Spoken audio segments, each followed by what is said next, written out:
Hey, I'm Rohit. Hi, I'm Nick. My name is Megan Keane. Jules Urbath.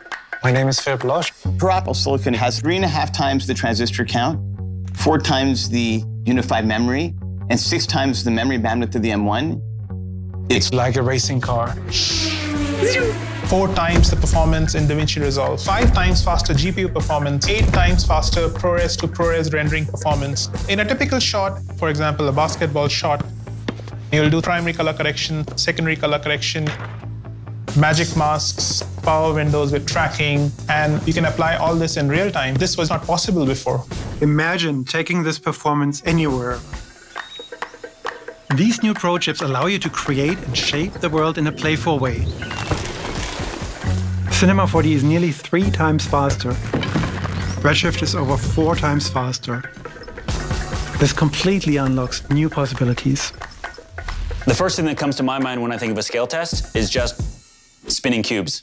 Thousands and thousands and thousands of them. When you're making a game, you're constantly iterating. You iterate again and again and again and again.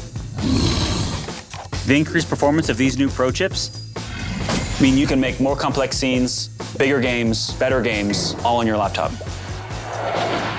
Launching Premiere Pro feels super snappy. Auto captions, what used to be fast, is now like magic. Like it's super, super, super fast. We're seeing improvements every step of the way, like scene edit detection, and that's up to 5 times faster now. Your creativity can be limitless. You can be underwater. You can transition into outer space, into the redwoods. Creatives can just get back to being creative.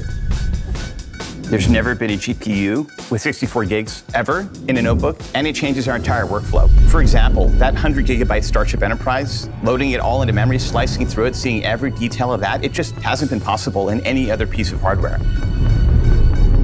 If I had to summarize what M1 Pro and M1 Max mean to me, I'd say they're life-changing. Whoa.